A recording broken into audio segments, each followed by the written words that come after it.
Bonjour et bienvenue dans cet épisode du podcast Avocat Juste, le podcast qui vous permet d'en savoir plus sur vos droits et sur nos avocats.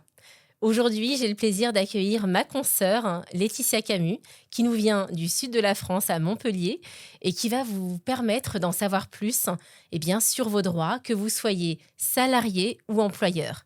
Je vous invite à être très attentif à cet épisode dans lequel elle va vous donner des pépites pour gérer votre relation de travail. Bonjour Laetitia. Bonjour Sabrina. Comment vas-tu ? Ça va et toi ? Ça va bien, merci. Écoute, merci d'avoir accepté mon invitation pour intervenir à ce podcast Avocat Juste. Encore une fois, moi, si j'ai créé Avocat Juste, c'est pour mettre en avant les avocats de confiance et dont tu fais partie, puisque tu as rejoint le réseau depuis quelques mois déjà. Je te remercie d'avoir fait le déplacement pour intervenir dans ce podcast et pour donner un maximum de valeur à celles et ceux qui nous écoutent ou nous regardent.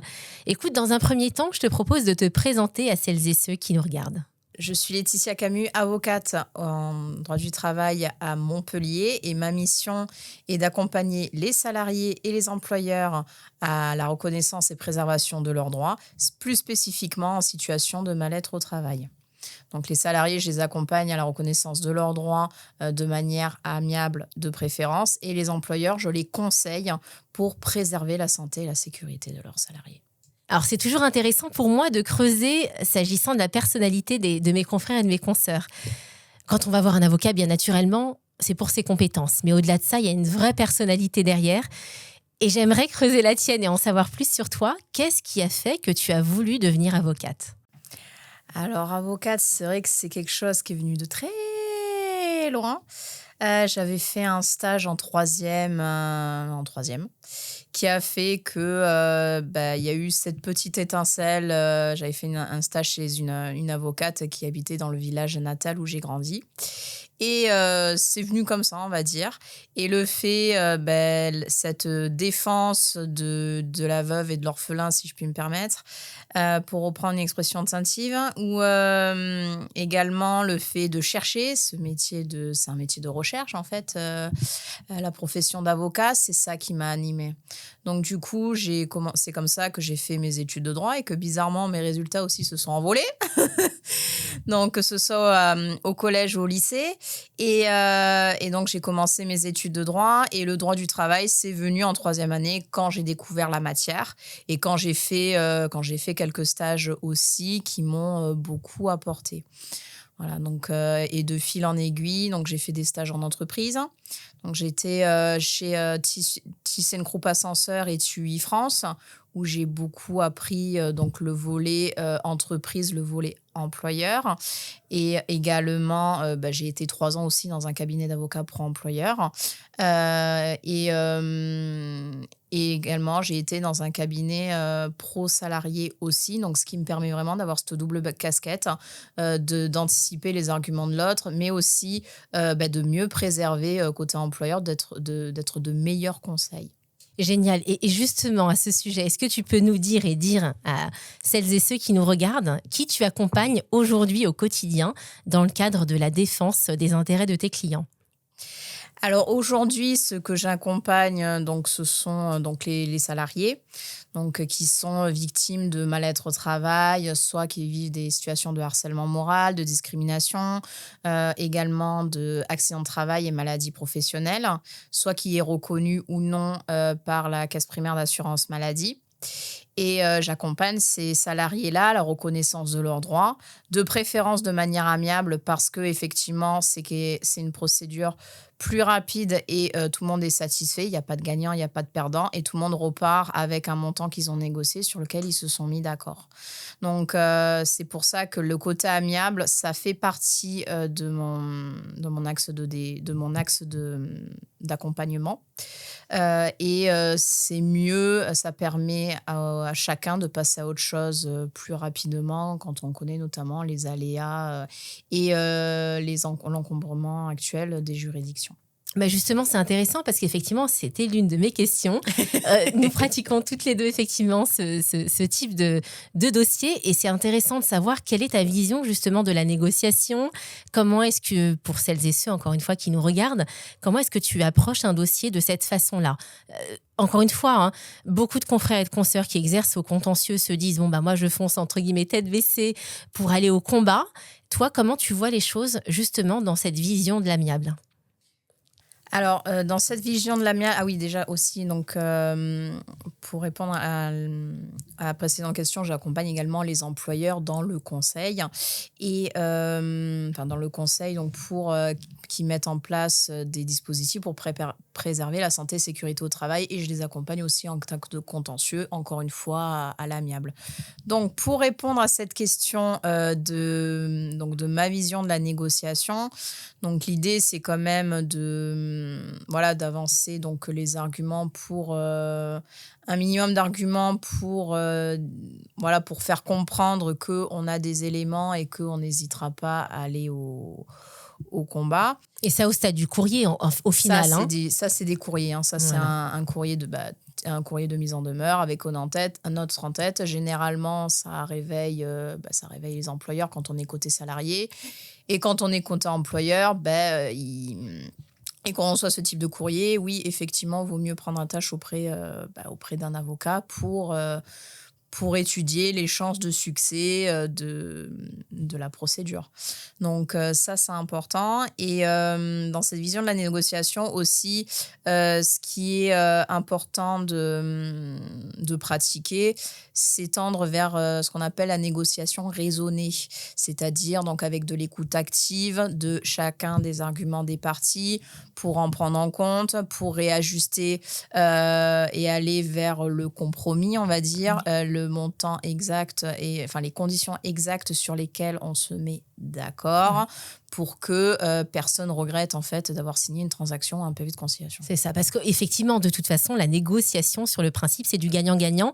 Et il est important, moi je le vois dans ma propre pratique, il est important d'être au clair avec son client sur ses intentions, sur ses objectifs, tout en lui exposant le fait que l'aléa judiciaire fait qu'il peut être totalement gagnant au fait de recourir à l'amiable plutôt que effectivement aller au combat, puisque on le sait, hein, le fameux adage dit il vaut mieux un mauvais accord qu'un bon procès. En général, effectivement, l'idée c'est aussi de se dire que on a tout intérêt à faire au mieux et au plus vite pour chacune des parties.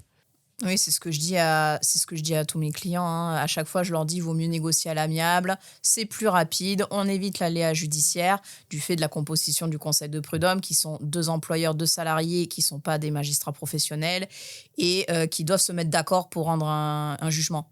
Donc, quand j'explique tout ça, c'est vrai que c'est pour faire comprendre que c'est mieux voilà, d'avoir un mauvais accord plutôt qu'un bon procès. Bien sûr. Voilà. Et alors, quelles sont les thématiques principales, tu l'as dit en introduction, sur lesquelles tu interviens? Je sais que la thématique du harcèlement moral, malheureusement, on en voit passer de plus en plus. Et quelles clés tu peux donner à des salariés qui rencontrent cette problématique et à des employeurs que tu pourrais accompagner d'ailleurs, qui pourraient faire attention sur ces sujets-là? Alors, pour le côté salarié, la première chose que je préconise, et c'est fondamental, c'est tout coucher à l'écrit. Tout mettre à l'écrit. Dès qu'ils rencontrent une situation qu'ils estiment anormale, de faire un mail et de s'adresser à leur hiérarchique, à leur responsable hiérarchique et de le mettre par mail. L'oral, ça s'en va, les écrits restent. Donc, du coup, c'est important de signaler ça à l'écrit, de tenir un journal intime pour retracer tous les événements. Comme ça, en plus, ça aide l'avocat derrière quand on veut le consulter et que pour structurer son récit.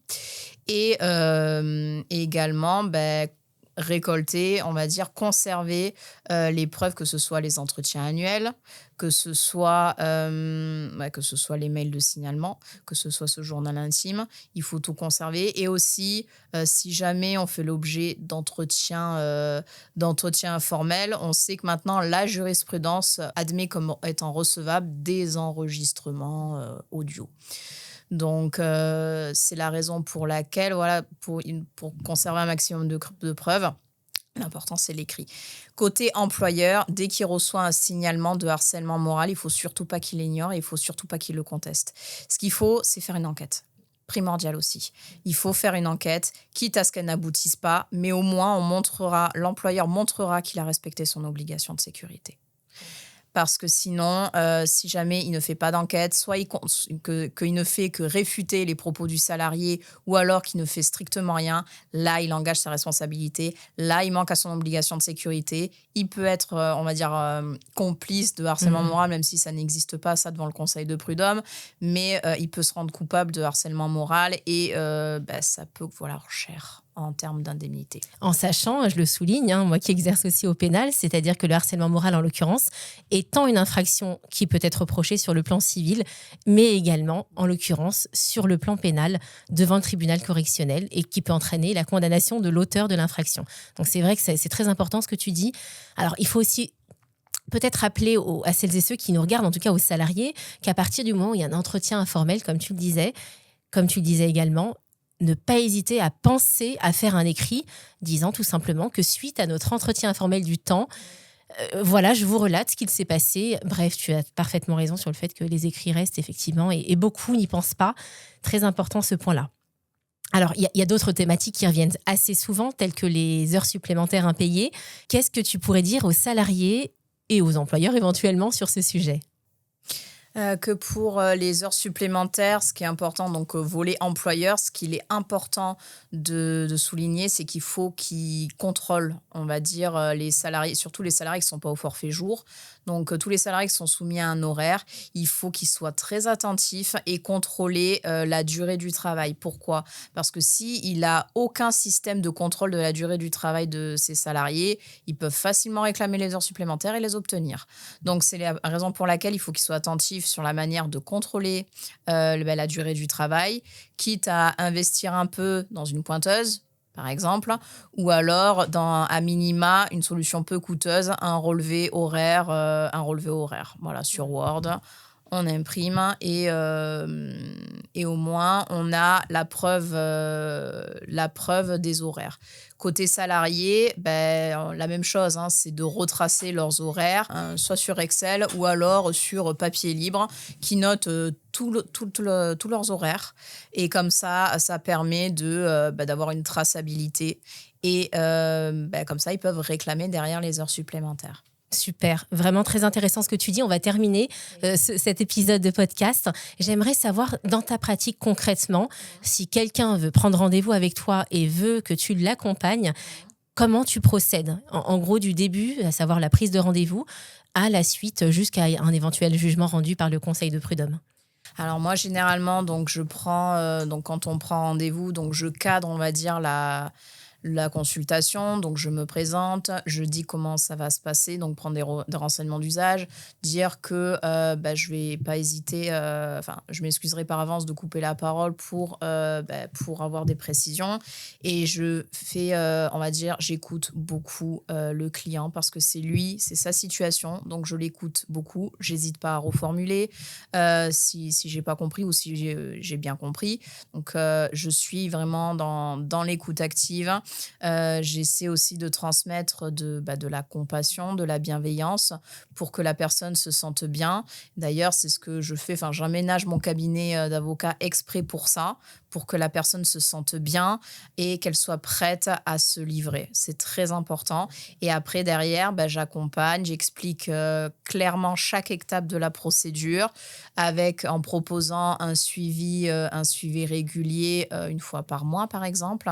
Et après, je les accompagne comme ça à toutes les étapes et je n'hésite pas à les informer à la fois des conséquences, des risques et avantages de leur dossier. C'est très important. Bien naturellement, tu fais la même chose côté employeur, avec peut-être un système différent de...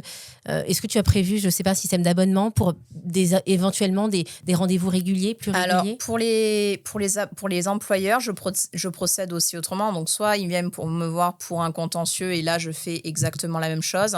Et après, derrière, ce que j'aime faire aussi, c'est prendre rendez-vous avec eux, me rendre dans l'entreprise pour faire, on va dire, une sorte d'audit de de leur entreprise, de leur pratique en matière de droit du travail. Et à ce moment-là, je peux leur proposer effectivement un abonnement à prestations illimitées, donc un abonnement où on paye au mois. Et comme ça, ils peuvent me demander, on va dire, tout ce qu'ils veulent dans le droit du travail. Je pourrais leur répondre, je pourrais leur répondre et ça sera dans le forfait. Voilà. Super pratique, j'aime beaucoup cette idée-là d'accompagnement jusqu'au bout et global, avec bien naturellement le côté humain, c'est ce qui compte le plus.